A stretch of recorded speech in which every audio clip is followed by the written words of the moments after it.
Okay, can you see the screen? Yeah. Yes. So yesterday, enthusiasm, we only covered 3 points out of 16. So let us now continue over the other points. So before that, any kind of doubt regarding these 3 points or 4 points which we covered? It was Uh, clear. Yes, yesterday we have covered the invest for the maximum total return, absolute return. Yeah, absolute return. Prior to that, we covered something known as international investing Yeah, with international. clarity of rules and both accounting rules and compliance rules. And accounting rules was where we spent a lot of time discussing what is FIFO, what is LIFO, and the transparency of accounting rules. We discussed a lot of time. We spent a lot of time on that.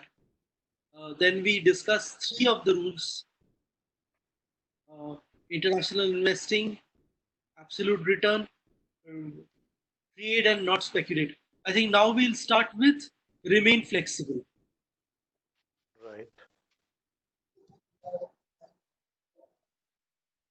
Rakesh, you are clear, right? yeah. Okay. So we start now with rule number 3. And as others join, I'll update them where we are starting and what has been our plan so far. Okay. Now, now we are going in. Yeah. Sorry, actually, even I confused because you didn't mention the time, so I thought it's 8 o'clock. So if you inform in the group, hope they will join. I'm assuming that Okay. session will be at 8 o'clock. So one person said that he'll join at 8 o'clock, Rupesh. But I had given in the year that I will start at 7:30. Okay. Because I'm not aware of that. That was 7:30. So because I saw some chart you and Atul, then I joined immediately. Yesterday it, there was a message, I think. I think I Rupesh skipped the gave a message. Rupesh gave a message that he has office today, so that's why he might join it. That's Yeah, okay. yeah, Okay. yeah. Amar has also So written that he is dialing in 5 minutes. he said that, Yeah, yeah. but that's okay. We can continue with our. As soon as they'll join, I'll update them. Sure. Yeah. Please go ahead.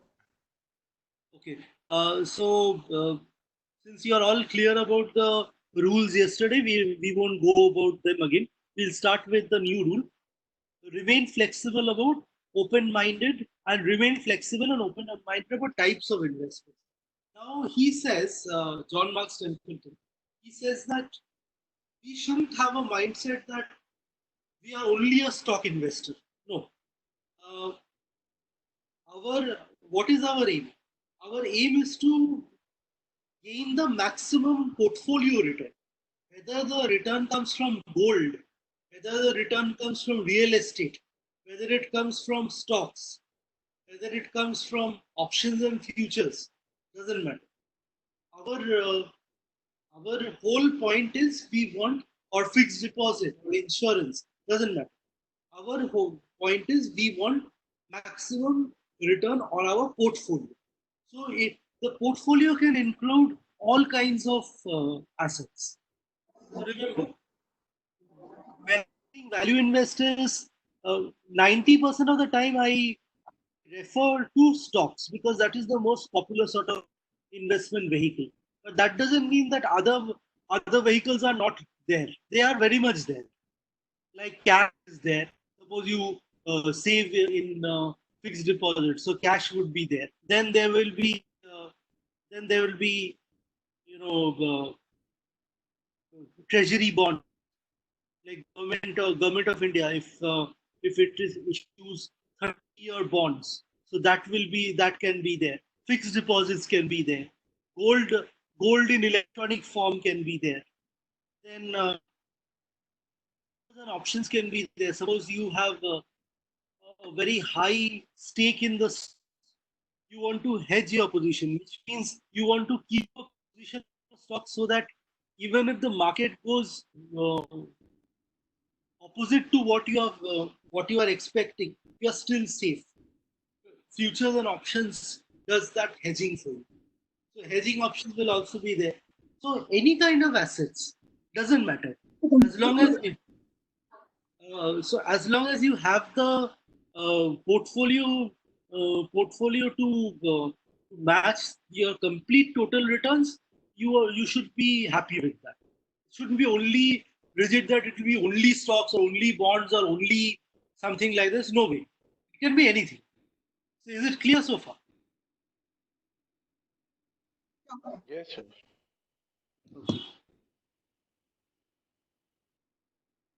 In fact, he says that some of the investments are counter cyclical. So suppose stocks are going up, people won't invest in gold, so gold goes down. Stocks suddenly go down, gold becomes a very safe. So people suddenly start buying more gold. So gold and stocks kind of move opposite each other. Then then your stocks and gold both go down, cash goes up, deposits and liquid savings they go up.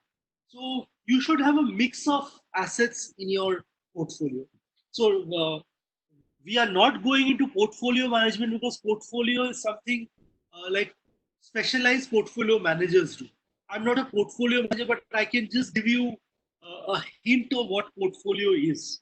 Portfolio is multiple type of assets, and you have an overall return which is great for your overall portfolio rather than only stocks. Is that understood so far? Yeah, Subhadeep. Okay. Uh, So here again, he gives an example. You can all see the screen. He gives an example that what happened when what happened in the history of the U.S. stock market. Uh, Stock markets grew grew at around 11.4% average annually.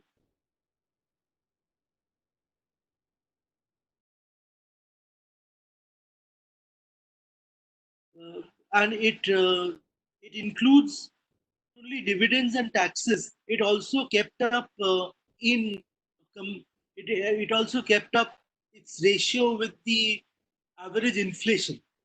So 11.4% was the growth in the market of Dow Jones, and inflation was only 4.4%. So obviously, stock market gave you much better than inflation. And if you invested in fixed deposit, it will not give you anywhere close to that kind of return. Understood? Yeah. Uh, he similarly gives another example of S&P stocks. Then he says 12.5% was the S&P growth compared to 4.3% inflation. Bonds was just keeping in tune with inflation 4.8. 5.2 treasury bills. Treasury bills are the safest investment in the world because they are the investments which are backed by the US government. And most of the investment, the currency of the world is US dollars. So if the US government says that I am backing up the treasury bill, you don't need to worry about it. You are absolutely safe with that kind of investment. And that becomes the base interest rate for most interest rate calculations, because if 5.2% is your treasury bill rate, your bank rate cannot be below 5.2%. Am I clear so far? Yeah. Shubhadeep, what is S&P? Is it organization which decide the markets? Yes, it's a Company will yeah, right? like we have BSE 30, we have NSE 50. They also have S&P 500. So they Okay. take the 500 largest companies which are in the US stock market. So purely S&P related to US stock market, right? Yeah. Because this John Marks Templeton was a US person, so we are talking about US examples over. But the same thing applies even in Indian stock market. You just substitute US stock market with Nifty 50, the same result will happen. Okay. Okay. So it doesn't matter whether you talk of Nifty 50 or the principle is the stock market gives you the best returns, but you have to bear the volatility in the stock market. And if there is a volatility, if you follow the value investing principles, you are assured of a good long-term return. Now, long-term, as I repeatedly said from the first session onwards, is minimum 1 year. You cannot invest less than 1 year in a value stock. Yes. Yes. If you do that, you are a trader. And if you invest for less than a day, you are a speculator. So being an investor, we have to lock our investment period for minimum 1 year and maximum infinity, as you said, right? Being an investor. Yeah. To be called an investor, because if you are called a trader, then you will invest for 5 days, 3 days, like that. And if you are a speculator, you will invest not by days, but by minutes.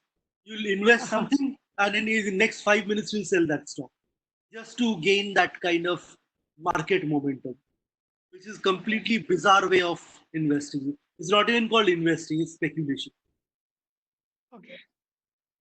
And those are the kind of things which kind of wreak havoc with your portfolio. So be an investor, not a trader. That's the whole point. Quite clear? So let us now go to the next point. Rakesh and Atul, both of you are clear, I hope. Yeah. Yeah.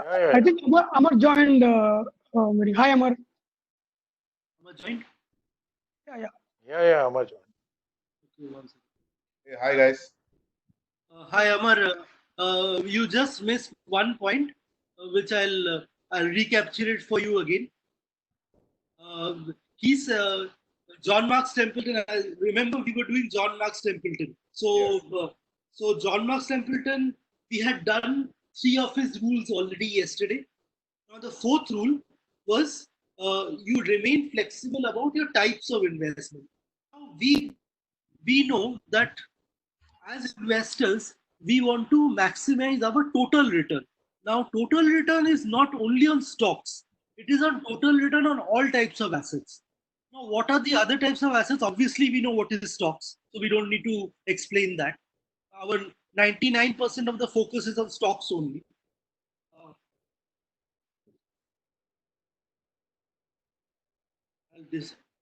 I get distracted by my own video. Okay. So stocks we know. Other types of assets are obviously your cash, your fixed deposit, then your insurance, your futures and options. If you are doing the if you are hedging your portfolio, if you want to safeguard your portfolio against future uncertainties, you go for futures and options. Then you also do something known as you also invest in treasury bills. So treasury bills are nothing but government bonds. So you have a 30-year government bonds, you have 10-year government bonds, 15-year government bonds, you have municipality government bonds, you have something called as corporate bonds. So they are not as safe as government bonds, but still they are like deposits. And you also have insurance. So your idea of safety and returns is on your portfolio returns, uh, not just your stock returns. So, am I clear about what clarification that you want, Amar? clear. Yeah. I mean, No, these are all, these are all financial assets, right? Financial assets. Hello? Shubhajit, these are all financial assets, right? Hello? I'm audible? Yeah, Rakesh, you are audible. Are you able to hear me? yes, I can hear you. Yeah, okay. Yeah, okay.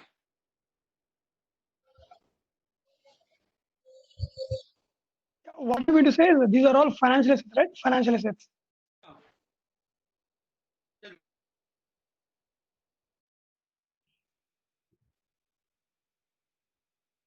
Yeah, Rakesh. These are all financial assets. I'm concluding it.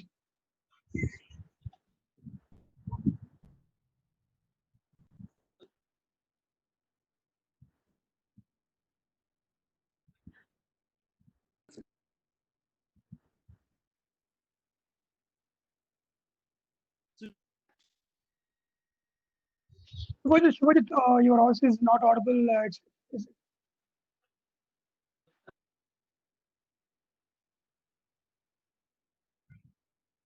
Hello. Slide dis- Uh, Your voice is yeah, slightly disturbing. clear now. It's better.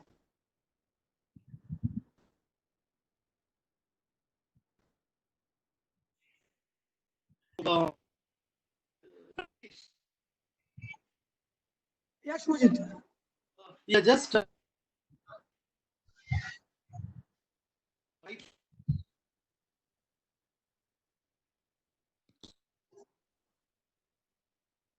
Read gold,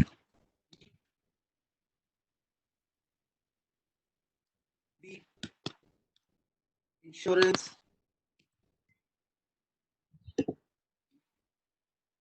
then trade,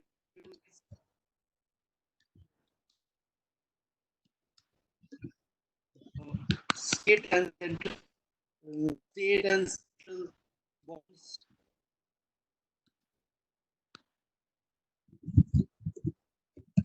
Then your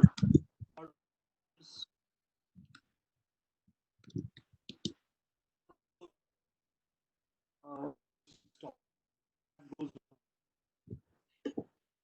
So Rakesh, kindly note this. What are the different types of assets are you clear on the types of assets we seek to Yes. maximize our portfolio on? Yes. So our objective is to maximum portfolio return, not just return. Correct. Because stocks go up. Basically, his view is to be diversified from a portfolio point of view, right? Right. And be open for all financial Yes. instruments, all financial instruments as an assets, right? These are all financial assets. Because even gold, you are घर के पास ये सब ये हाँ वो डीमार्ट है बाकी सब ये सब है वो अच्छा है actually. first of all, who is speaking? I can't make out. Hmm. Okay. Hi Rupesh, welcome. तो अभी कितना दिन तक बंद है कुछ बताया क्या वो? इंडेफिनिट है देख कुछ पता है नहीं उनका कुछ बताया नहीं है. क्या करेगा क्या नहीं आगे कुछ मालूम नहीं अंदर कुछ है नहीं इनका हाँ वो तो लग ही था कि ये सब प्लान नहीं है. Rupesh, hi Rupesh. I think your mic is on. You're speaking on call, I guess. निकालो रिटर्न ले लो कौन थोड़ी ना एकदम से पैसा देगा What अभी थोड़ी कोई पैसा देगा अभी तो ये टाइम पास भी होता है ना. Rupesh, kindly mute yourself because it's confusing. Open the store पागल है क्या? हाँ give back at the stocks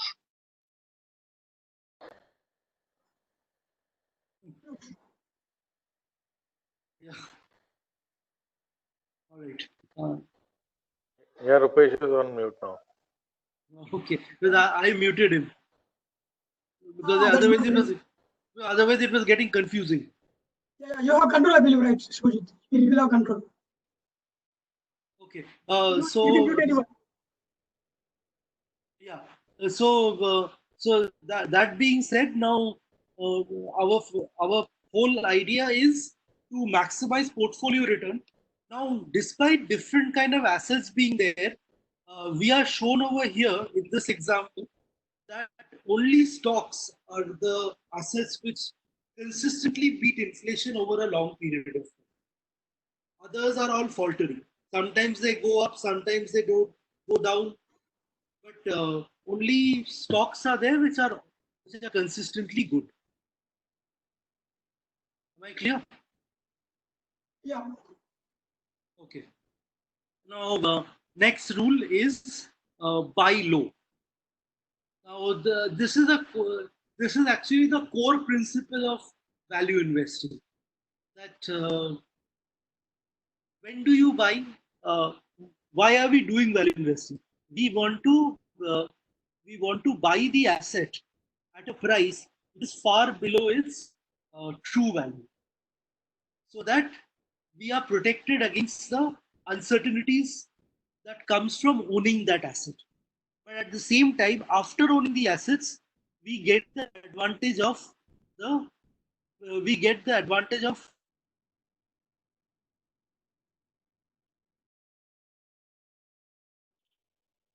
am I clear? What is why we are doing? Am I clear so far?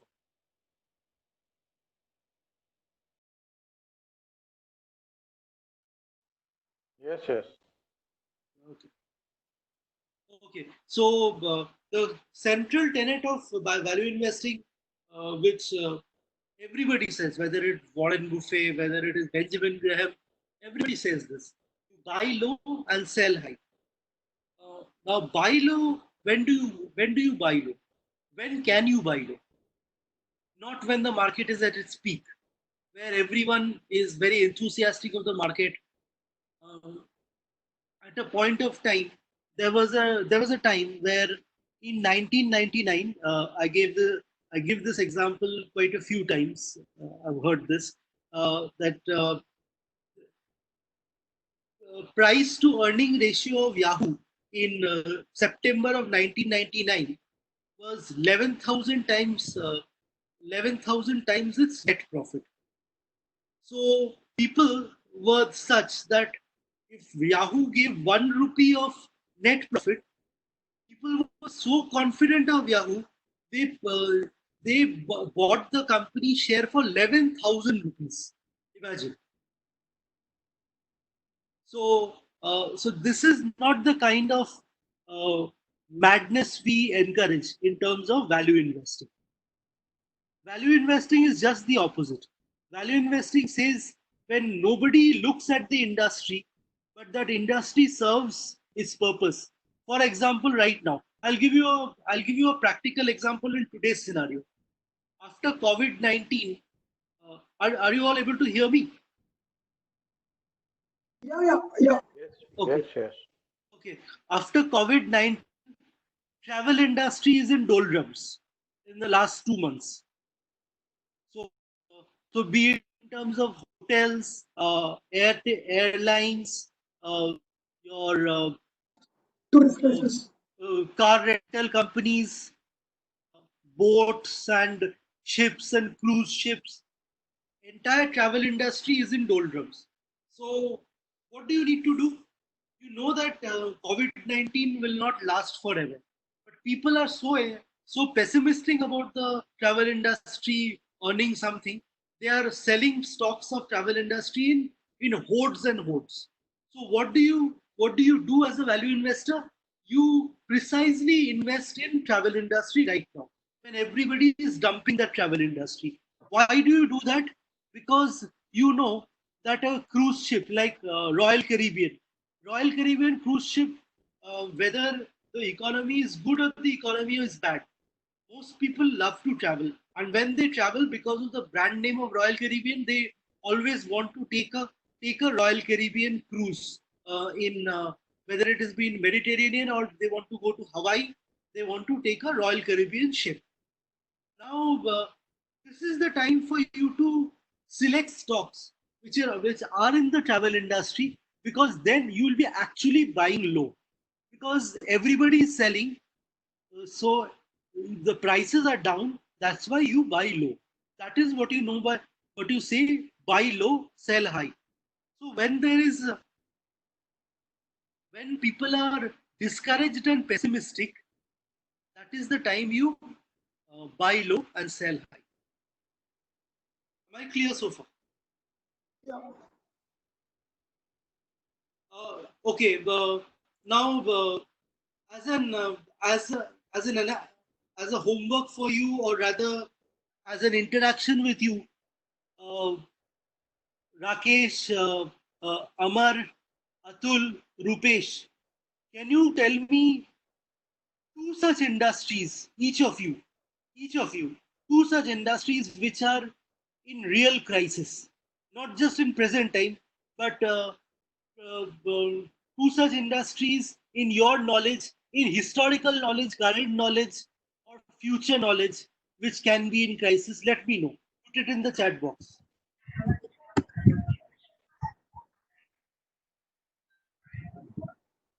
Put it in the chat box, because I gave you the travel industry. Give me some other examples now. Telecom industry. Why do you say telecom is in crisis?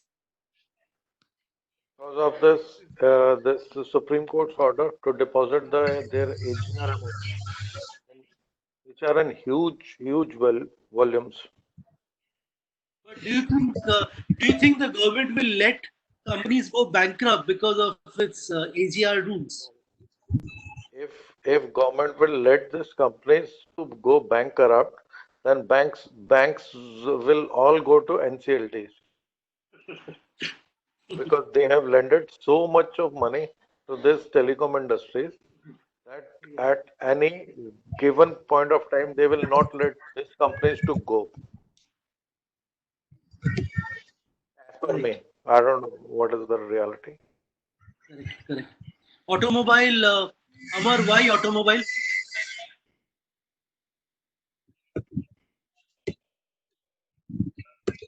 If you have given the industry, I need the reason also. Why do you say automobile? Uber and Ola.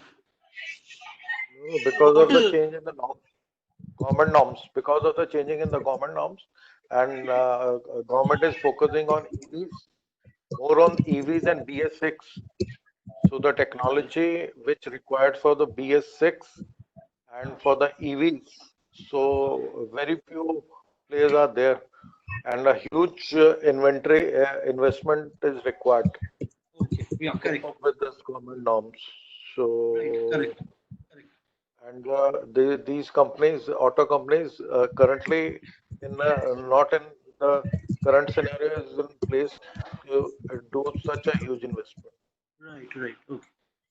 So that's the And main reason. so hotel industry is obvious. For hotel Hotel industry, industry, obvious reason, because of the tourism, no guests, everywhere is a COVID, corona. and, and Rakesh, you said construction. Why construction?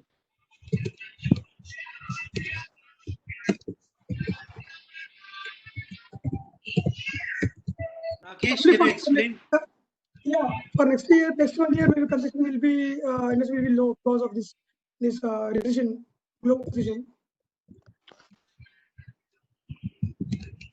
For what decision? Because construction won't be affected by COVID, isn't it? I mean, real estate and construction, these both will be low.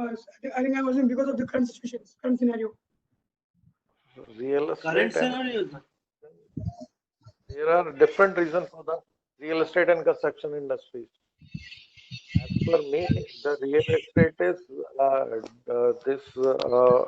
in stress because of this change in the RERA compliances rules What and did they the say? demonetization.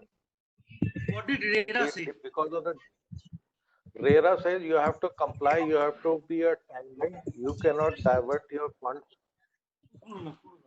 one project to other project. So there are many builders who have not launched their new project, and because of the inventory cost, the government main focus is on affordable housing.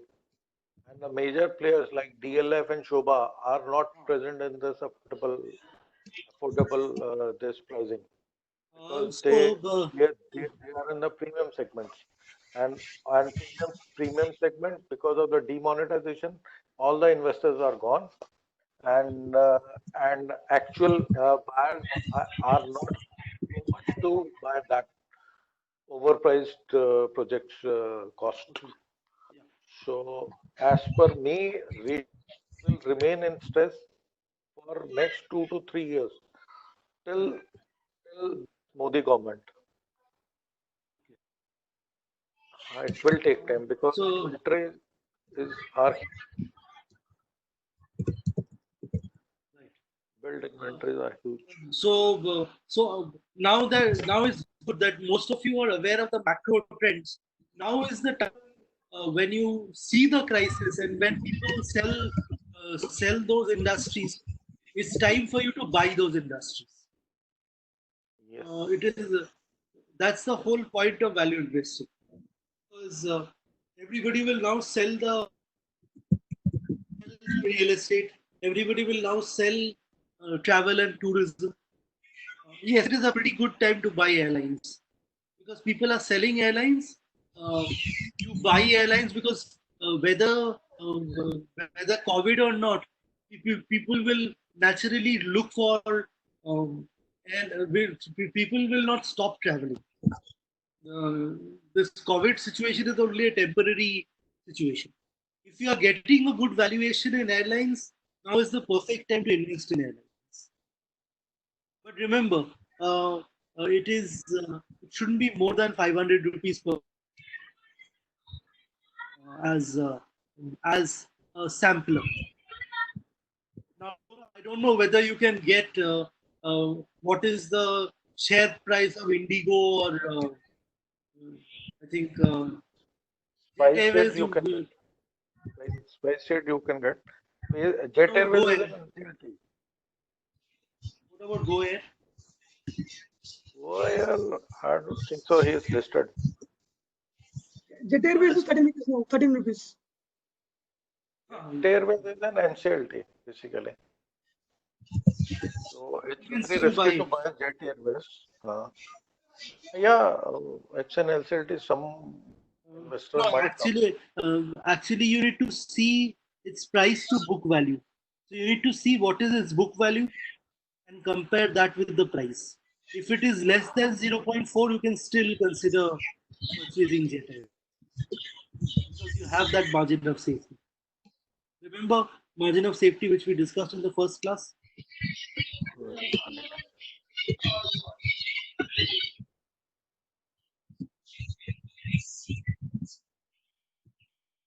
Hello.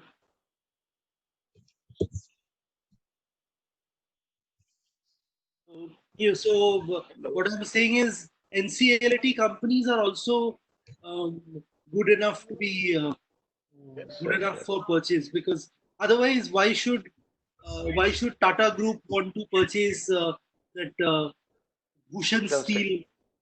So Absolutely. if they don't have any inkling or any idea of cash flows, why would they want to do that? Tatas are not charity. They won't give away their money. So obviously they saw Like some yesterday, kind of potential. what we have discussed is Ruchi Soya bought by Patanjali. Share from 3 rupees, now it's 154 rupees. But Patanjali, I think they are taken this. Yeah, they have taken the Ruchi Soya, and his share from 3 rupees, now it's 154 rupees. Yeah, 154 today.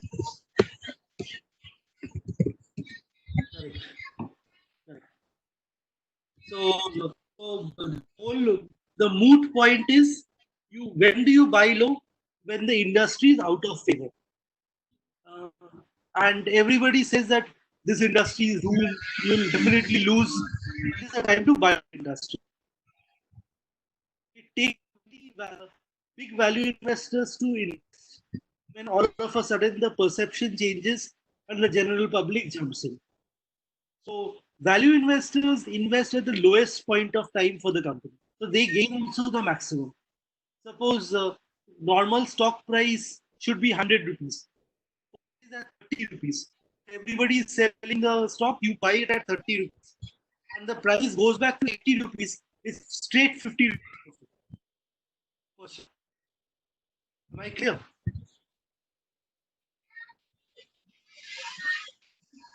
Clear about this? That's what we as value investors, that is our whole objective. We do not want to depend on the media. We do not want to depend on research. We'll simply look at our own research and we'll do our. So what kind of things we look to, that is mentioned in detail by Warren Buffett. That is mentioned in detail by Irving Fisher. These are the kind of investors who went into detail for what kind of specific companies, what kind of industries we look forward to. But right now we are not covering that. Right now I'm just giving you a very sketchy idea of what is involved. But the whole point is you buy low. You buy low for great companies. Great companies also go through a phase of temporary crisis, and that is the time you buy low and you get the maximum advantage out of it. Am I clear so far? Yes, okay. Yes. Okay. And whole point is if we follow the market, we get same low returns as the market. If we want to beat the market, we have to do something different. So when the market says sell, you buy. When the market says buy, you sell. That's the whole concept. So buy low, sell high.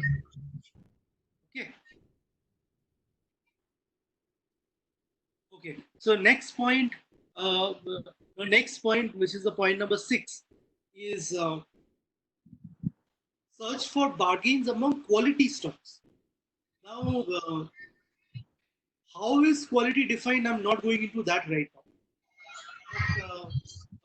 But quality stocks, you can identify by brand, industry leaders, then brand name. Nobody will ask what is Coca-Cola. If you drink cold drink, everybody who drinks cold drink in the world knows what is Coca-Cola, which company is Coca-Cola. They know that.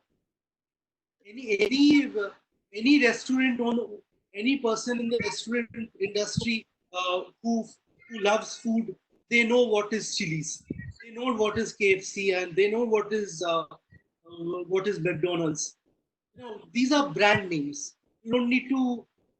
Nobody needs to ask what is. In fact, 90% of people are aware. Whoever are aware of what is McDonald's. These are the kind of brand names.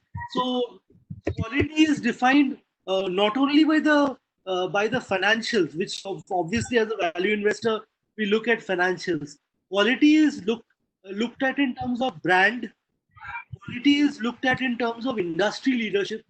For example, in 90s, when camera came in, we used to say Kodak moment.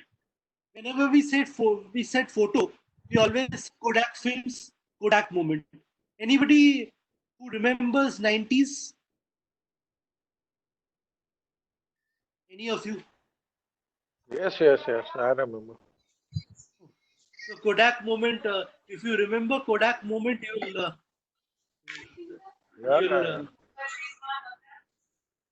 So you used to have. Remember, you used to have films. 36 rolls used to make one film. Absolutely. And it was a very.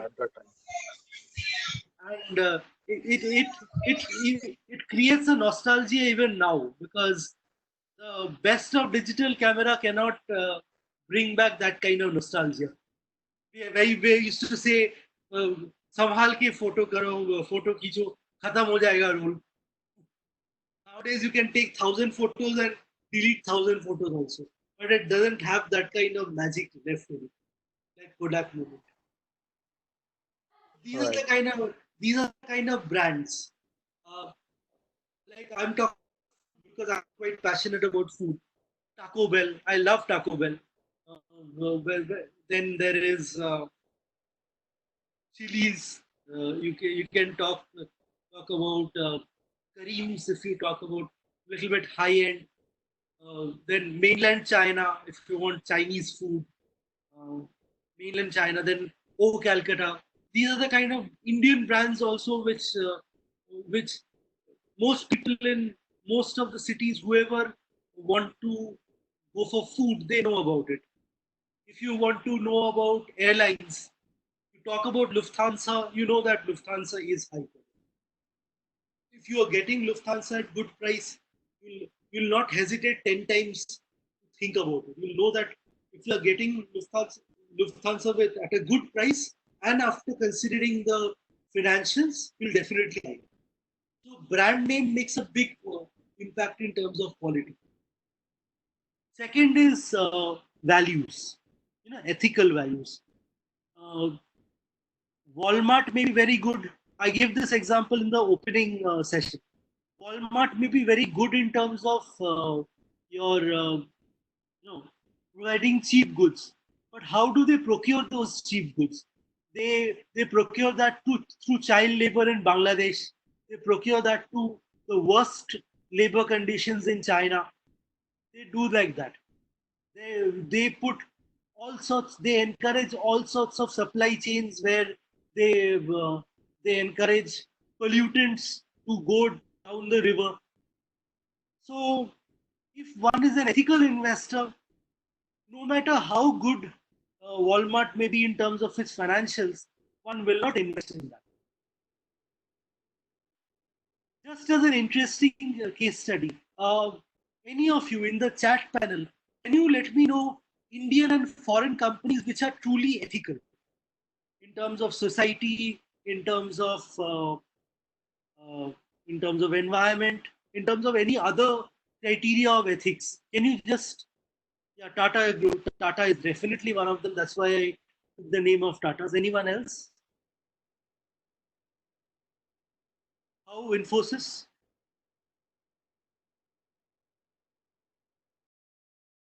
Does Infosys have a very nice CSR policy? What about Asian Paints?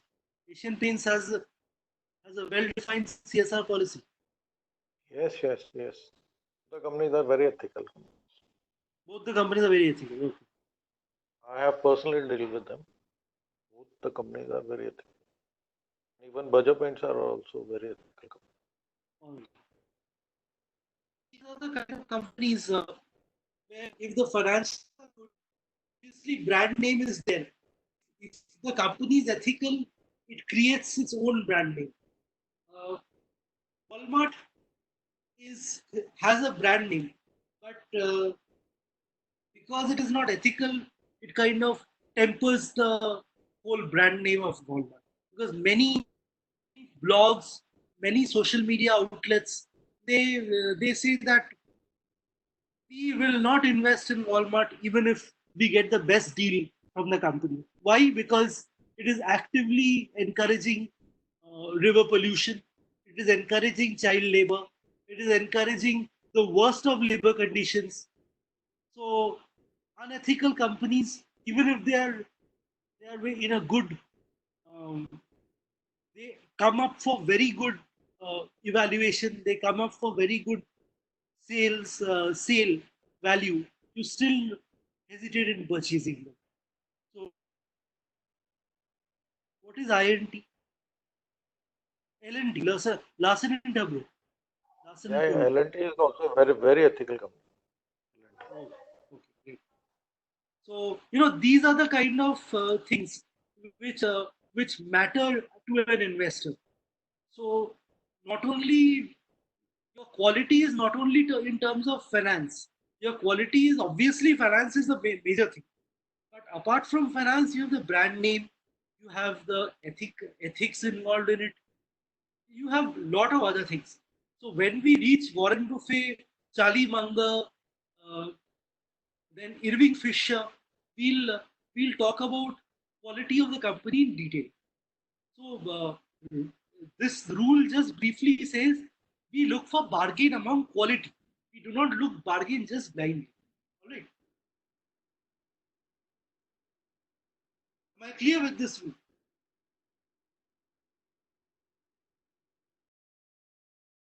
Everyone?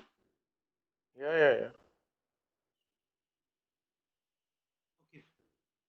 Rakesh, you have gone suddenly very silent. Why?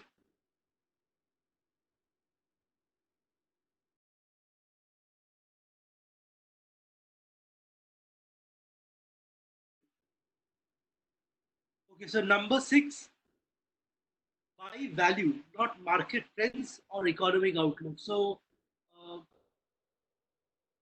again, a corollary of the point above, that of buy low and sell high.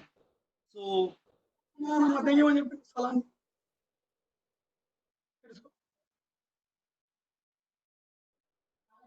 can you repeat?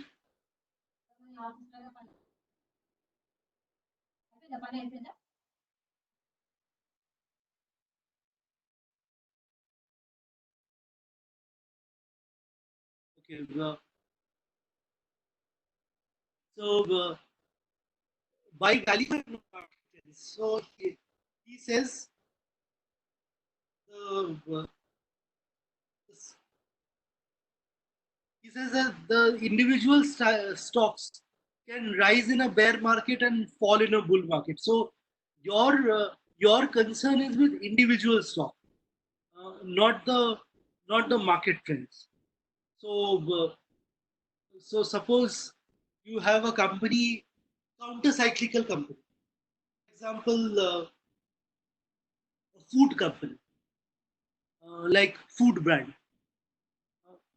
Whoever owns, say, Reliance Foods, all right. Whoever owns Reliance Foods, now even if your market may be going down, people will always require food. So, people stop buying food just because the market has gone down. So these kind of industries will be stable, and even in fact, more even buy more food when the market goes down just to have a comfort value that uh, I want to make myself feel better, so I'll purchase better food from this company, from this supermarket. So, in fact, during the bear market, the sales value and consequently the stock value can increase even more in a bear market. And so, similarly, in a bull market, people will be so happy that they want to have better food. And even in a bear bull market, price may rise. Even in a bear market, price may rise. So, what impacts is really your individual stocks. So do not go by value. Do not go by the market trends or the economic outlook, because economic outlook can change. But as long as your research is good, you know that you are in good hands. So am I clear on this point? This is just a repetition of the earlier point, but in a slightly different way. So am I clear in this point, or any clarification if you require?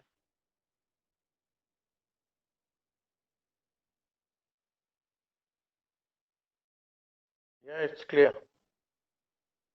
It's clear. Others? Yes, Subhajit. Yeah, it's clear. Okay, fine. Okay. Diversify. Uh, here he mentioned only stocks and bonds, but in every class of asset you diversify. Like if you have fixed deposits, hold fixed deposits in 3 or 4 banks. Do not hold all fixed deposits in one bank, because if that bank happens to be Yes Bank, you are done for. Um, so whether in terms of fixed deposits, whether in terms of stocks, bonds, corporate bonds. If you have corporate bonds, try to invest in at least 5 or 6 corporate bonds, not single corporate bond. Stocks, you already know. If you are investing in nets, you require at least 40 stocks. Enterprising stocks, we saw this from Benjamin Graham. When you have enterprising stocks, minimum 20 stocks, and with high quality, so minimum 10 stocks. So 70 stocks must be in your portfolio. We have already seen that. Even Benjamin Graham, after all the research, you cannot put all your eggs in one basket. And not only that basket is in terms of your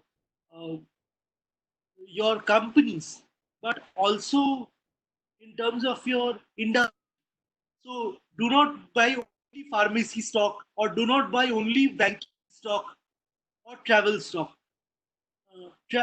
Buy a maximum of industries which is a mix of industries. Then you diversify even by country. So most of the people are not in a position to invest internationally, but people who are in a position, they do that. They'll not be investing only in one country. They'll have brokerage account in other countries and invest in other countries, especially in the US, especially in FTSE, or especially in Singapore. People will invest in high quality markets, following the trends which we said yesterday. If they have proper compliance, if they have proper accounting standards, international investors will invest those particular countries. So I'm clear about this, right? Am I clear? Yeah.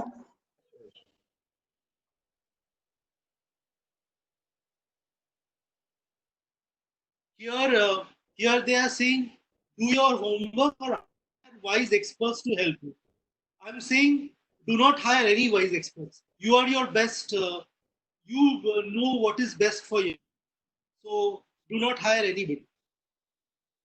No expert can tell you what is best for you, because you know what kind of portfolio, what kind of risk appetite you have, what is your unique financial situation.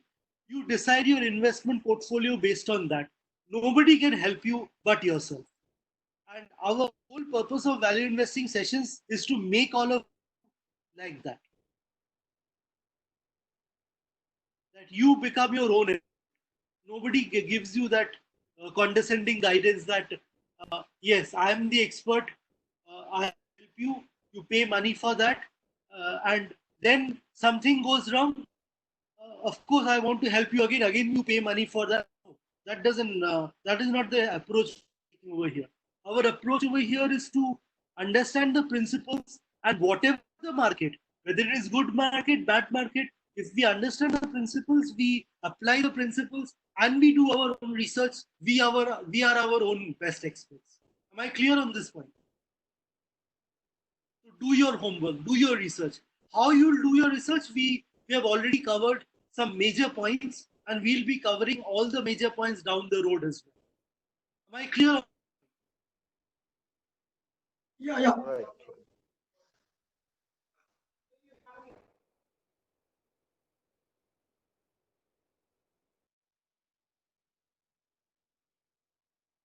Now, this point is very important.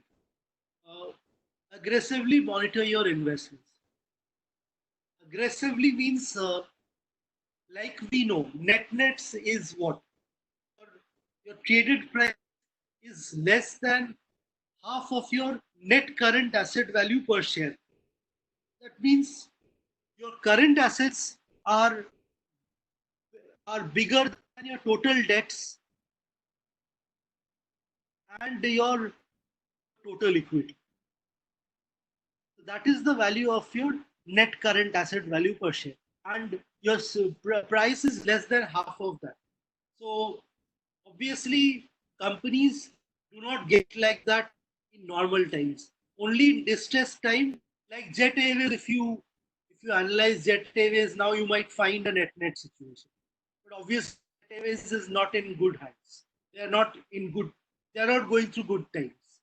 So it is necessary that if you do follow the research, if you do follow your own investing philosophy and invest in these companies, you monitor these companies once every month, but do not sell this company before 1 year.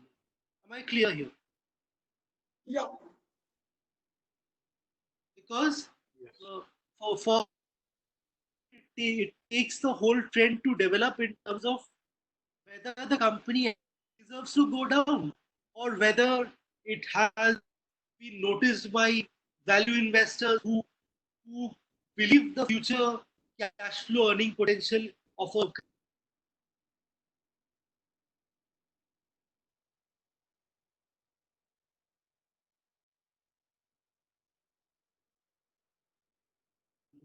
They'll say, okay, your previous management has messed up. You fire the entire top management in a new management which will turn this company around. I'll gain the cash flow. I'll pay the debt for the banks. I'll pay back dividend for the owners, and the company turnarounds. Then you can easily sell the company to a higher bidder, and then the entire capital becomes a capital gain for the initial value investors. Am I clear about this aggregated investments? Yeah. Yes, yes.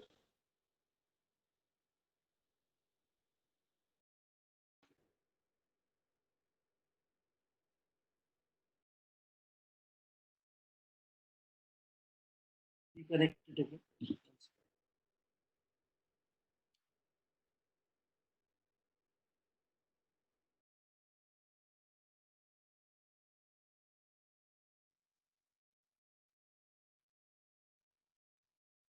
Just give me a minute.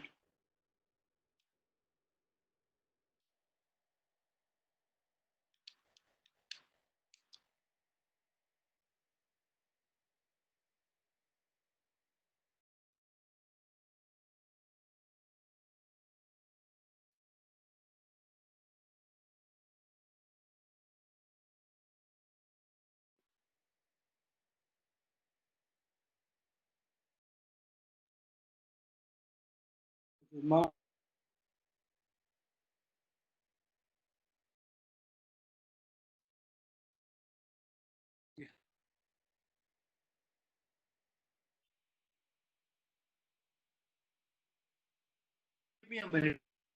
I'll scroll down via arrow keys.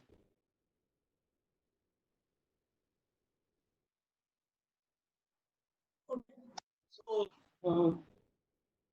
we aggressively monitor our, but we do not sell. We do not sell the company. Minimum.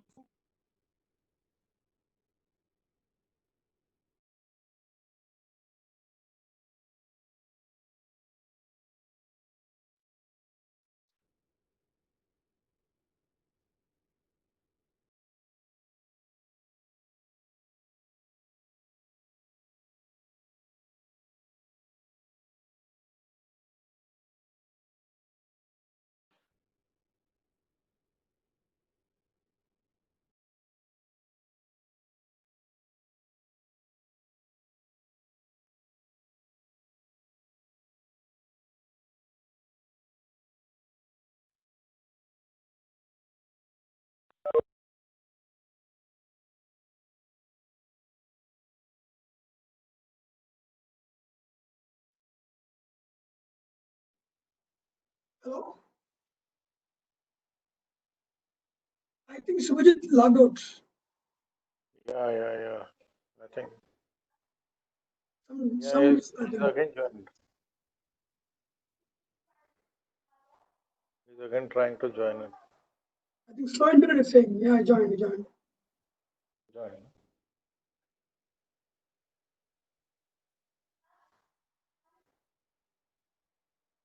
He joined. Okay, I'm back.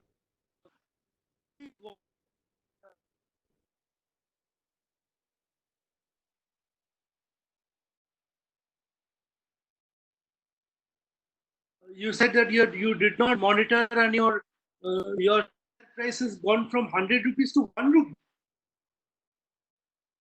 99%. Which company?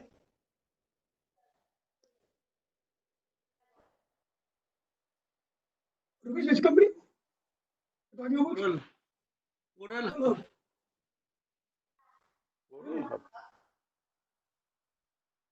I will check and tell you. Actually, I don't remember now.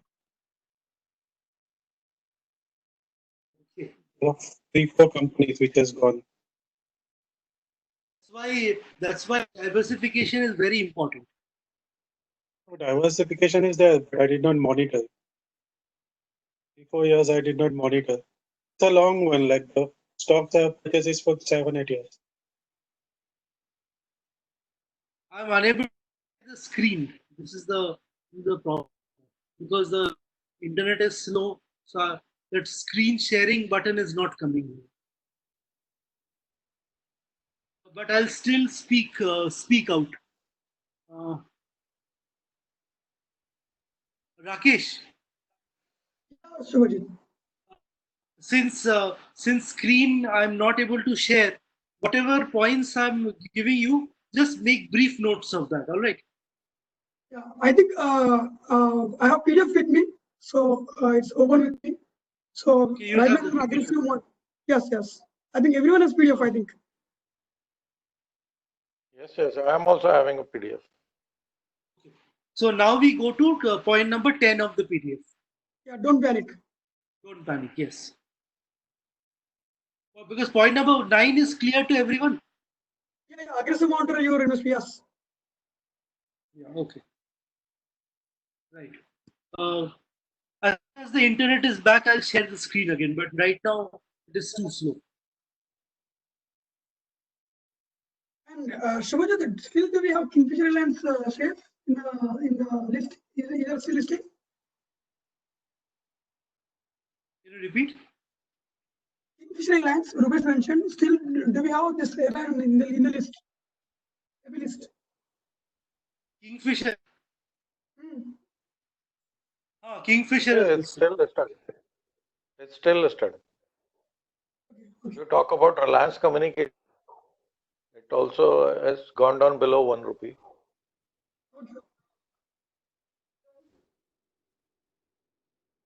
I don't know why I'm not able to share this. Is it because no internet?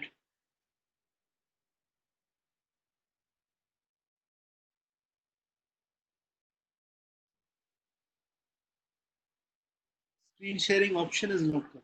Anyway, today I'm not going to say anything which is beyond the PDF.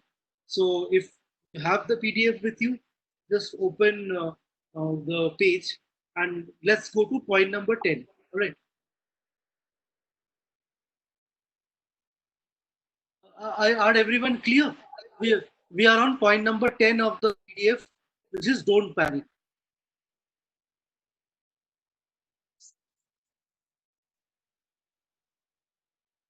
Right.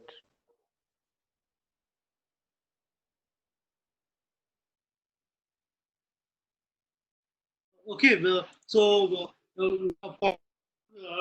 point number 10, it says that once we've done our research, once we have taken the commitment that we will lock our funds for 1 year in this company, even if in a single day 20% of the portfolio vanishes, we should not panic.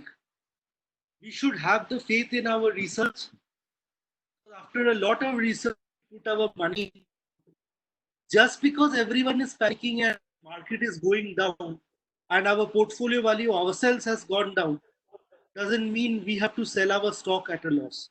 Because remember, until you sell the stock, whatever loss you are suffering is a notional loss. This is not your real loss. But if you sell the stock like everybody else, it will be a real loss. Remember that. Don't panic. If you if you have done your research and find out attractive companies at at low valuations in a bad time for the market, like right now it is going through a bad time, it is better to invest further. But definitely do not sell your investments even if you don't invest any further. Am I clear so far?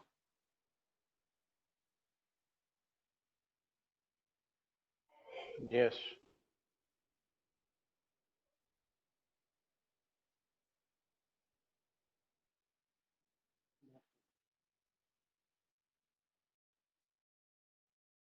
That button is just grayed out. I don't know why.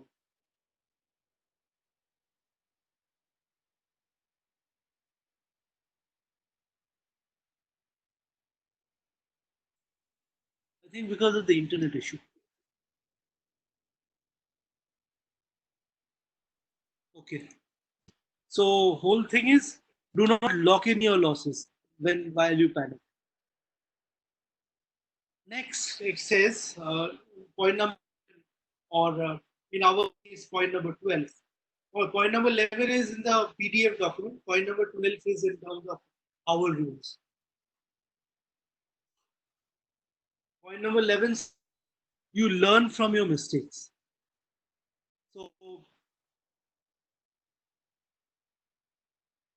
So it says that even if you have made a mistake, that you have invested in say 70 companies. Okay, well, we have taken the value and research criteria of Benjamin Graham. We know it has passed that. Well, out of 70 companies, 20 companies may actually be going down. They may actually uh, bankruptcy, and you may actually face a very real possibility of uh, total loss in these kind of stocks. But that doesn't mean you have made a mistake. That means you you didn't anticipate some of the turbulences which an industry can face, and you said that uh, you just went by the quantitative screening, went by your gut instinct, but still, after all your research, company did go down. So out of 70 companies, 15 companies in trouble. Okay, but that doesn't mean that you will exit the stock market. You will not exit the stock market. You will research what exactly went wrong in your research, because if something went wrong in your research, you can put that as an input for your further research down the line, so that you don't repeat those same mistakes again. But suppose something totally external happens for which you have no solution, uh, that you can't do anything, like COVID-19. COVID-19 is not fault for a value investor.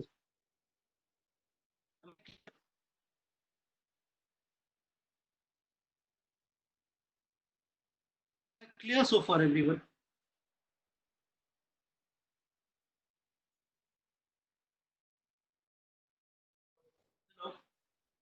Yeah, sure.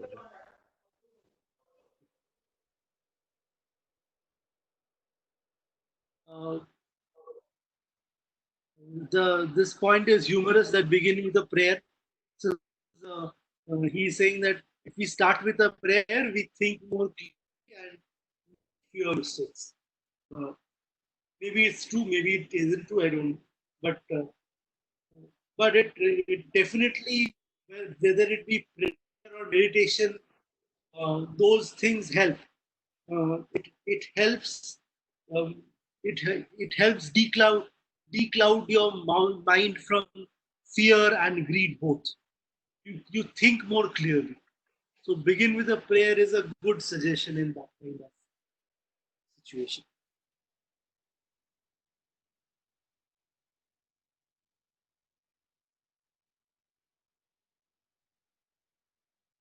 He says in point number 13. Hello. The earlier point, isn't it?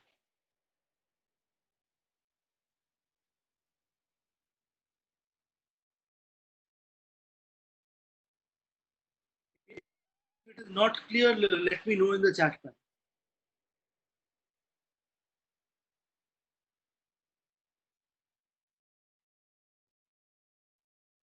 We move to point number 13.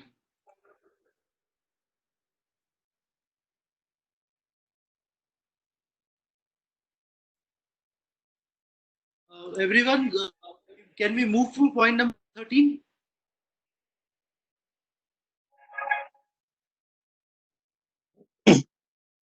Yes, yes.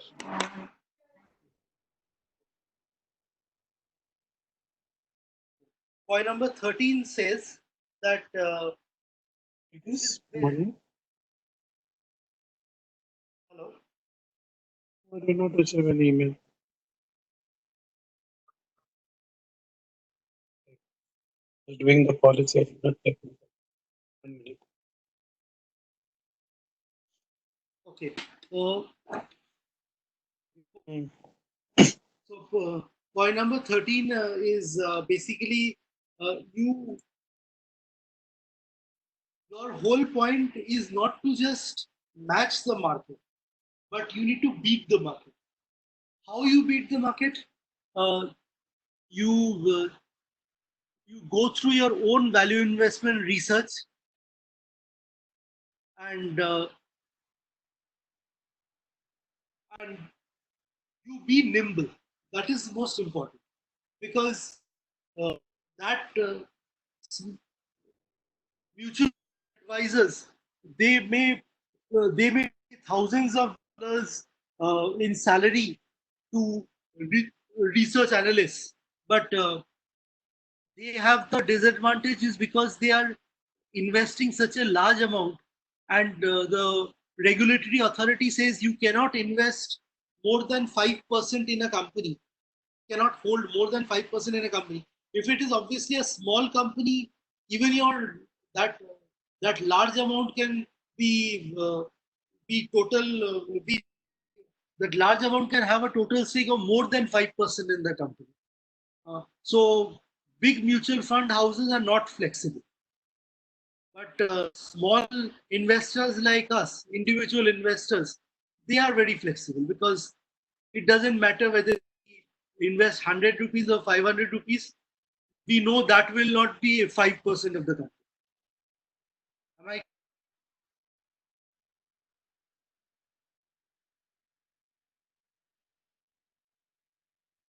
Yeah.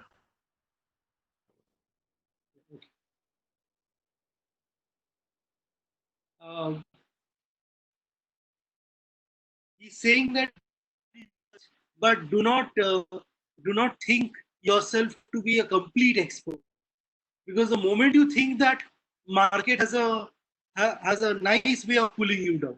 So he says that investor who has all the answers doesn't even understand all the questions. So do not be very do not be very proud of yourself that yes, you do your research, you can be reasonably confident that you understand the market. That doesn't mean you understand everything about the company. Remember, you are an external investor. You do not know what is going inside the company. You have the trust that the financial statements are good. But what if they are not? What happened to Enron? What happened to WorldCom? You do.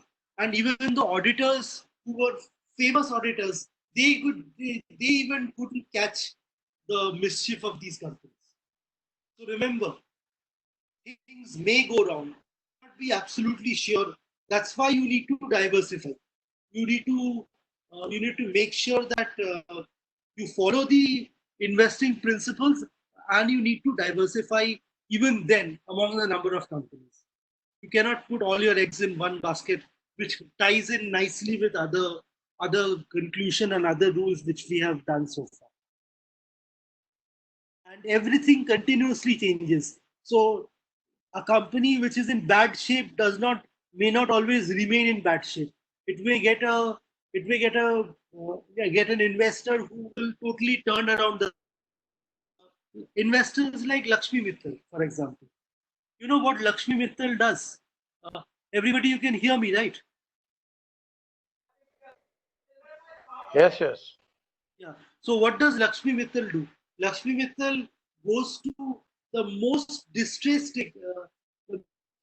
company in the most distressed industry and in the most distressed country. He has three criteria for distressed: most distressed company, most distressed industry, and the most distressed country. For example, he'll go to Ethiopia. He'll take the worst industry among that. He'll take, say, wheat.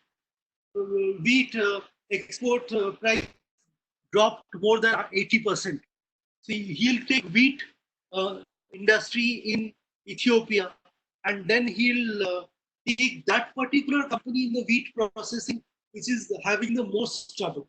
So he has three criteria for triple distress, and he'll take over that company. He'll not fire anybody. He'll retain all the staff. He'll turn over that company, and he'll become an activist shareholder.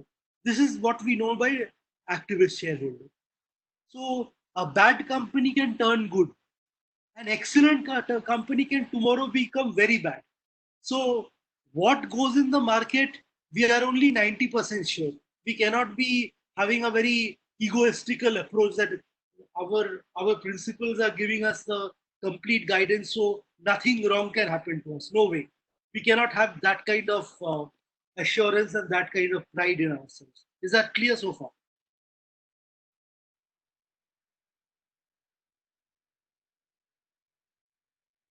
Everyone?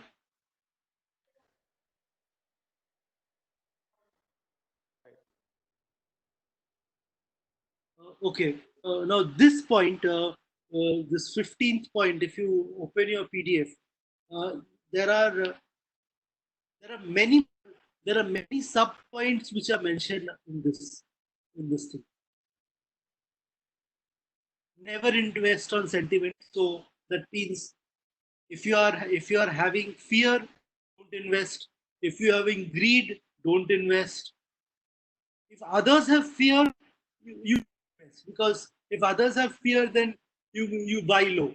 If others have exuberance, you sell high. But if you have fear or you have greed, don't invest. That's the whole point. Similarly, it says that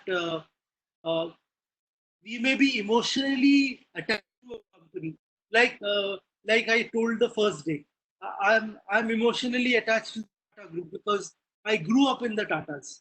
So I'm emotionally attached to the Tata Group. But that doesn't mean Tata Group, every company of Tata Group is suitable as an investment vehicle, because that criteria comes from a lot of other criteria. Not only the quality, financials, quality, brand, whether it is in terms of regulatory authority, whether it is in terms of macro and micro industrial trends, all things matter. So you cannot really say that just because I am emotionally invested in the company, I'll invest actually in the company. I'll keep that in the watch list definitely. Only when it is going in value investing uh, range, then only I'll buy the company. Am I clear so far?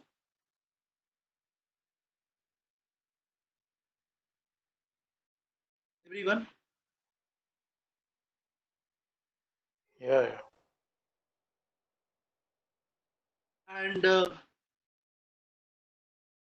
And it says that do not uh, do not invest in the IPO just to save the commission. Just, because if you trade later, there'll be commission to pay for trading. But some don't know anything about the company. Just some random person down the street says that this will be a good IPO. Don't do that. If you are at all going in for IPO, first of all, I'd advise you not to go for IPOs, because IPOs means the company is getting newly launched. You don't have 10-year records to prove anything, because the company was not even listed for 10 years. It is for the first time. That's an IPO. So don't go for IPO unless you are more than 500% confident that it is a good investment to do. Like if you know a brand like Facebook, people knew Facebook for a long time. People knew who was Mark Zuckerberg. People knew everything about Facebook. They were using Facebook. That's why when the Facebook IPO went, everybody trusted the company. But if it's a new company, you don't know what they are doing. Suddenly, out of one fine day, they say, "I'm launching an IPO." Why should you invest in that? Am I clear in this regard, all of you? Absolutely, makes sense. And just want to take example of IRCTC.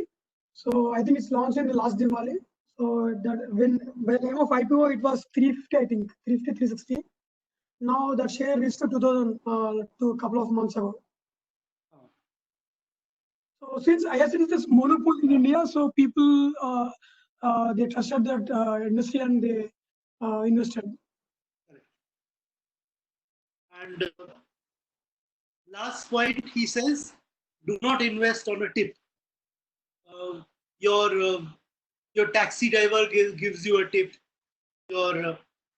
So suddenly people who have no idea about investing, they start giving you tips that you should invest in this company. Your financial or broker, he gives you tips. And I have heard that this is hot stock. You do it. No way. This kind of investment cannot be done, because as value investors, we are always disciplined. That's why we get rewarded for our research. We get rewarded for our uh, high quality, uh, high quality trust, high quality research, which we do. That makes the profession very rewarding. No matter who gives you the tip, do not invest only on tips unless you know, unless you research the company for 10 years and then find out that the company enough margin of safety to fall in the value investing range, then no, you invest in the company. Otherwise, no matter who gives you the tip, even if your mentor, even if your financial mentor who has actually taught you value investing, even if he says it's a good stock to invest, don't invest, because ultimately it is your money. So you need to do that due diligence yourself. Am I clear on this?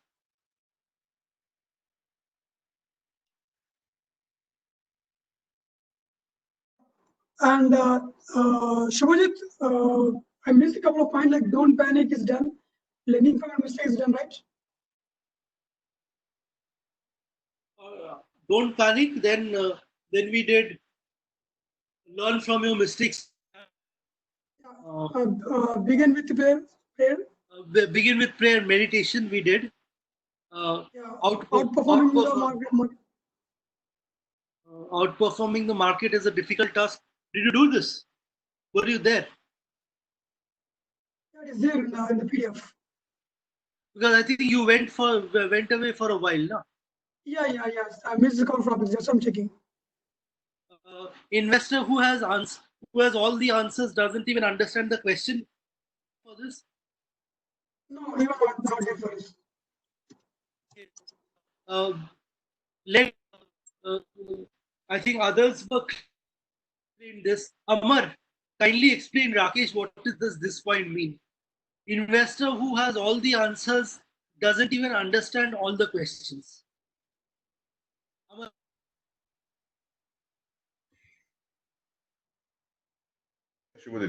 Basically, I think what he means here is we should not. Obviously, value investing is about doing your background work of research and everything. You identified it as a value in stock based on your research, but that doesn't mean that you are secure in terms of uh, all you have all the answers to the affairs of the company. So you should not always be overly complacent of the fact that there can nothing can go wrong with the decision that you have taken. So you might always want to keep a close eye or close watch on uh, the way the company is performing, and also keep track of the I would say uh, the indicators or Right. that will give you some view of how the company is performing, right? I mean, your Absolutely. baseline indicators should always be kept on a watch list in terms of how the company is performing. The day you have taken this decision is based on a numbers present on that day, but that doesn't hold good for the whole life of your investment. So you have to revisit your investments with the same vigor all the time, right? Right. You have to be always alert. You have to always monitor your investments, and you cannot be very proud, because the day you are very proud, you stop learning. You feel that you Yeah, have understood everything. You have understood everything. That is a Yeah. very disastrous attitude. correct. So Yeah. because It's very because clear, Amar. Thank you. Very clear. okay, so Then there is no free lunch. Like you mean, just explain it. There is no. Don't go for IPO, right? You just explained about IPO. yeah, this freelance point has many sub points which we discussed. Like, do not invest on sentiment. So invest on others' sentiment, not your sentiment. So suppose others are sell them. If others are fearful, you buy from them. But if you are fearful or you are greedy, don't invest in the stock. You stay away from the stock market. You are fearful, you are greedy, you can be absolutely sure that whatever investment decisions you make in that kind of frame of mind, it will be a disaster. And value investors are neither fearful nor greedy. They are absolutely objective detectives in terms of what they are investing in. So don't invest on sentiment. Uh, invest in IPO unless you trust the brand, and never invest solely on tip. Even if the tip is given by the financial mentor who has taught you the value investing concept, doesn't matter. Unless you do that due diligence yourself, don't invest on a tip. Right, clear? Yeah, yes, very clear. Makes sense. And last, do not be do not be fearful or negative too often. This says that during the 1930s and in the 1970s and say early 2000s, every time there is a huge crash in the stock market, people and that stock market crash, say lies, you lose 40-50% of your portfolio value, and you don't gain it back very quickly. People tend to get negative. They say, "What will happen? Why have I invested?" You tend to forget that you have done your thorough research about the company. Uh, People may be irrationally, but that doesn't mean the company has stopped running. So Coca-Cola price may go down from 200 rupees to 30 rupees, but Coca-Cola is still very running. The Coca-Cola bottles are still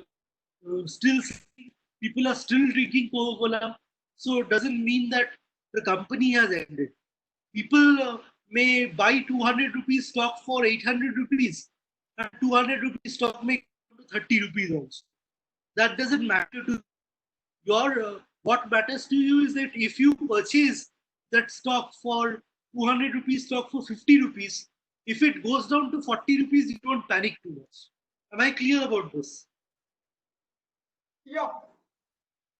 Yes. So there will be correction, there will be crashes, but overall trend in the market is, as long as the economy grows, economy is made up of what? Economy is made up of companies. If the economy grows, companies will also grow. And when companies will grow, stock market will also grow. So there is no reason to be fearful over the long term. So over the long term, if you have done your, you can be rest assured that you will be getting far higher returns than even the market. Say, let me give you an example. Okay, hypothetical example. You are having you invested rupees in the in you have total 5 rupees invested in different asset classes. And what are the different asset classes? Uh, Rakesh, can you summarize what are the different asset classes? Current assets, fixed assets, right? Financial assets. Among financial assets, what are the Like shares, bonds, and securities. even among the bonds there are government bonds and EA bonds, Yeah, liquid bonds. corporate bonds. Yeah. Corporate bonds. So there's a difference between that. So suppose 5 rupees you have invested in different asset classes. If inflation is 1 rupee, fixed deposit will give you 1 rupee 5 paise returns. Your gold will give you 1 rupee 80 paise returns, or even up to this gold keeps on fluctuating. But over a long period of time, so if your inflation is 1 rupee, your gold will give you approximately 3 rupees return, because gold is like an anti-inflationary hedge, so it keeps on going up and down. But on a long-term average, it gives you that kind of return. Fixed deposit gives you 5 paise return over inflation. Gold gives you around 200% return. So instead of 3 rupees, instead of 1 rupee, you get 3 rupees. Then you have corporate bonds and all, which gives you approximately 6 rupees return. Government bonds, which are the safest, they give you 4 rupees return. But the big but over here, is stocks. Remember, real estate can sometimes even give you negative return over the long period, because it can go up, it can go down. It is too volatile a market. Real estate, unless you know the real estate market thoroughly, do not invest in real estate, because it doesn't give you accurate returns or consistent returns. Am I clear? Yes, yes. And finally, stocks. Stocks. If you invested 1 rupee in 1970, and inflation was 1 rupee, suppose in 1970, your stock return is 30. So it went through the worst of depression of 70s. It saw the 1987 stock market crash. It saw the market crashes of 2000 and 2008. It saw the 2020 crash. Even after all of this, if you still get 13 rupees for 1 rupee inflation and 1 rupee invested, you are in a pretty good shape in stock market. That's Yes, why 90% of our focus is only on stock market. And since I'm not a portfolio advisor, I cannot say that you invest in insurance or options and trading and all that. No, I won't say that.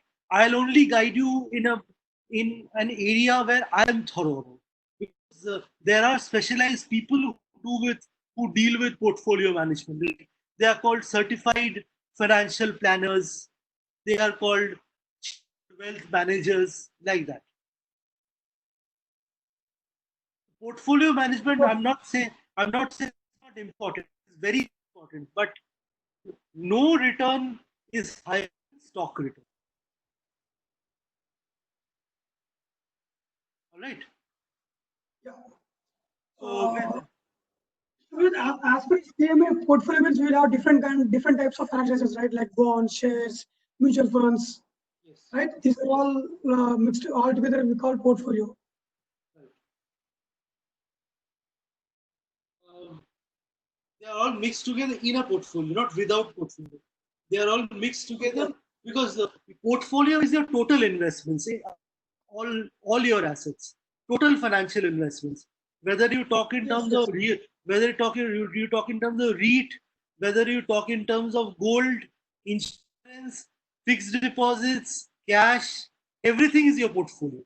Portfolio doesn't mean only stocks. Portfolio means everything. Okay. So Makes- what you are saying is financial assets, everything is financial assets. But we are not talking about gold, or we are not talking about your house, which you have actual house, which you have rented out. We are not talking about that. We are talking about financial investments. Yeah. Makes sense.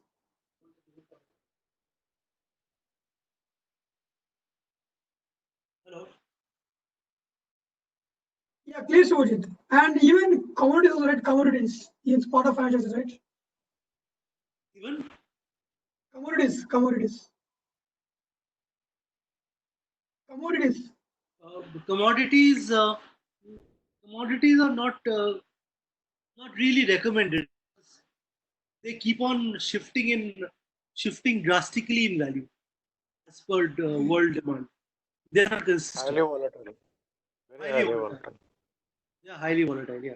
So if not more than 5% of your portfolio should be in commodities. Ideally, no. Ideally, commodities shouldn't have any allocation in your portfolio.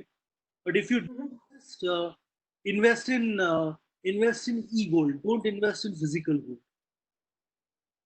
Okay. Yeah, makes sense. Because nowadays you have e-gold, so that will fully follow the real gold prices only. Mhm.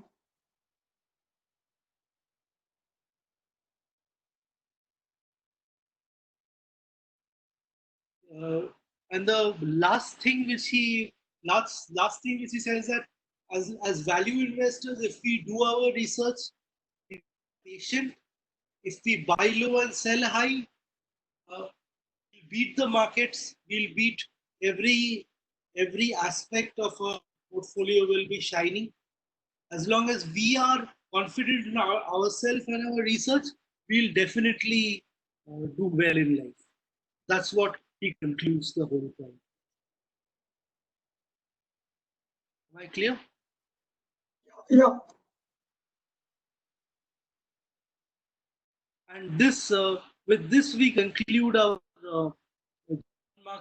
John Marks Templeton. Rakesh, Yeah, sure. uh, next week we will be, before taking on Tobias Carlyle, we will be next week taking up. Actually, next week we'll be taking up Tobias Carlyle.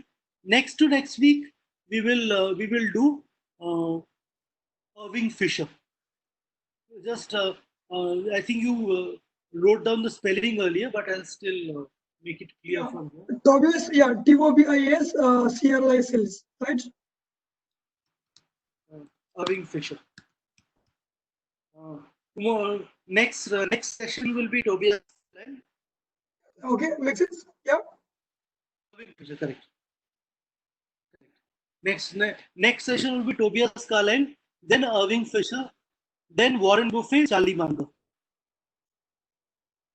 and then then small investors like Carl Icahn, Seth Klarman, then Bruce Greenwald. They are all different investors who we will be taking care of after Warren Buffett and Charlie Munger. So remember, after first Tobias Carlyle, then Irving Fisher, then Warren Buffett, Charlie Munger, then Warren Buffett and Charlie Munger. Okay. After Irving Fisher, Warren Buffett, Charlie Munger. I'll put the spelling. I think. Yeah, I'm following. I think I have spelling. Yeah, Warren Buffett, Charlie Munger, correct. And after that, we will be doing Peter Lynch. It is okay. Seth Klarman.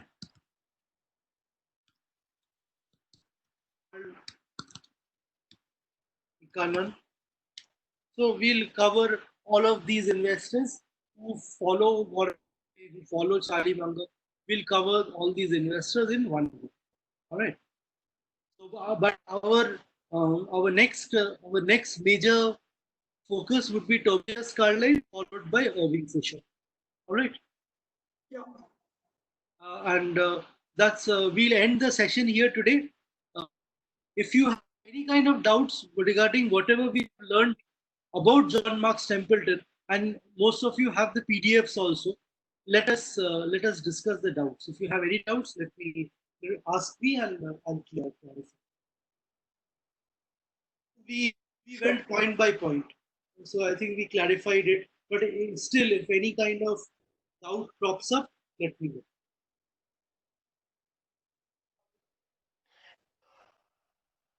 Right. Are you all clear with these rules? Yes, yes. So basically, Shubhajit, unlike Benjamin Graham's, snapshot we went through in terms of the Skinners. key indicators. Yeah, correct. Key indicators. Yeah. So Templeton does not. Templeton's advice about value investing. Yeah, value investing is more broad based. Yes, not correct. He doesn't give the screeners to you. He doesn't give the screening criteria to you.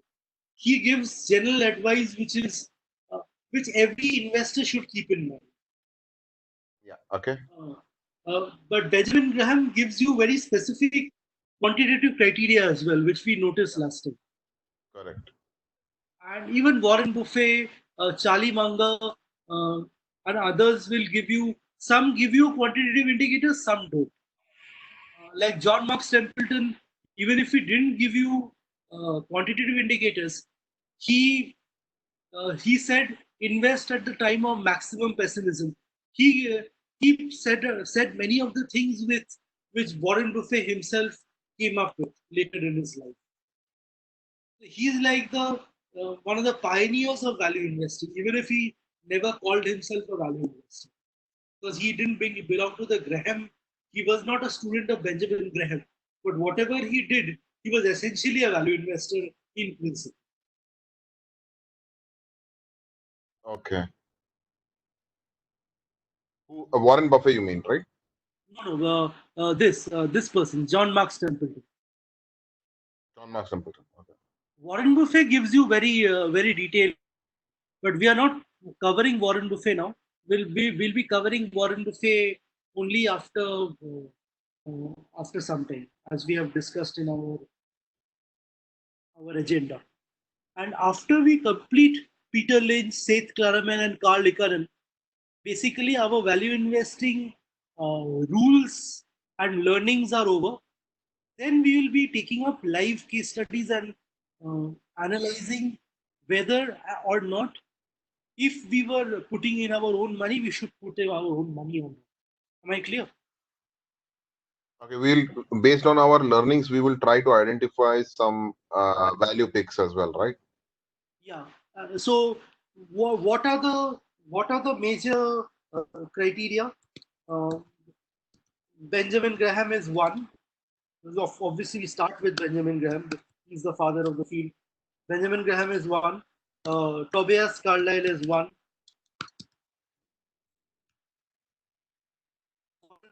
Charlie Munger is third.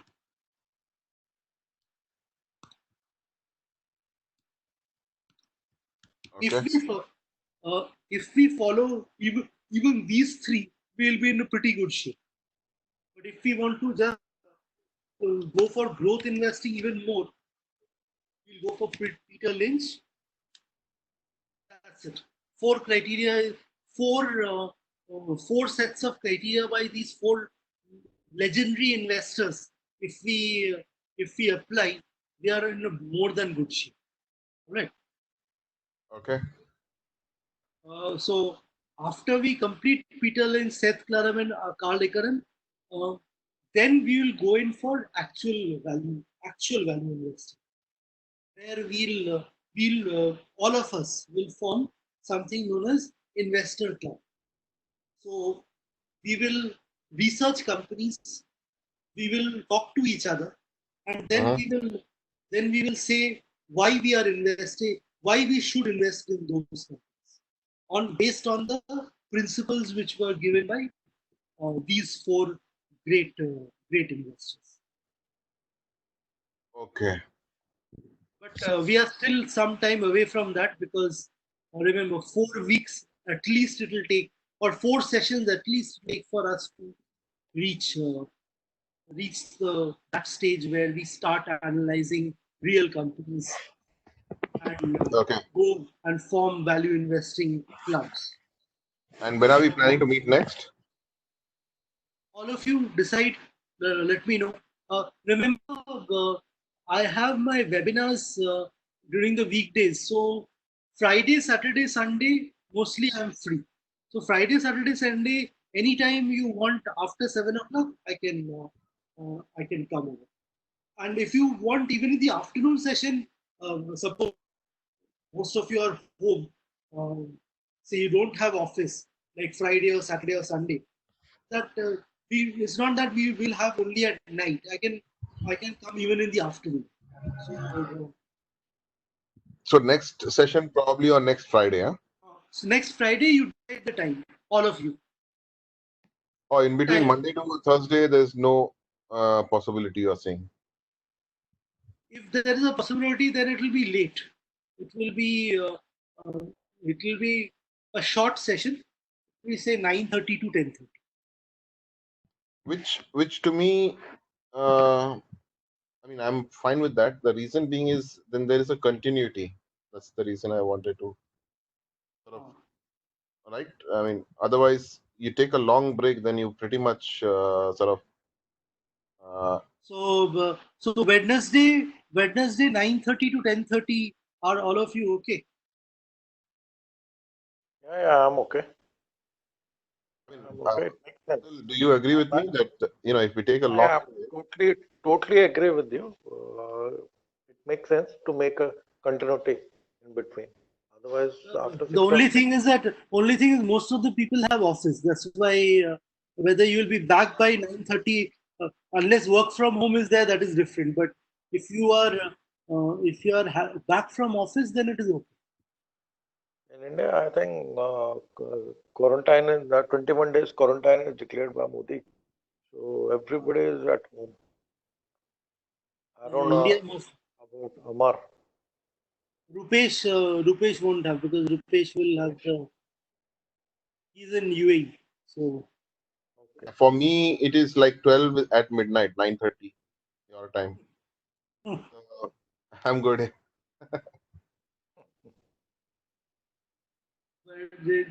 You are extremely brave to learn value investing at 12 o'clock at night. All right. So Wednesday we meet if everyone agrees, and it will be a short session. Any weekday session will be a short session, because we need to keep in mind that others have office the next day also. Even if it is work from home, but still they have to work, so we cannot have a long session. So we'll have Wednesday. We'll have the next session, and it will be on Tobias Carlyle. So if everyone is okay with it, then we can call it a night now. So good night, everyone. Good night. Okay, good night. Thank you. Thank you. Bye-bye. Okay, take care. Bye. I'm stopping the recording now.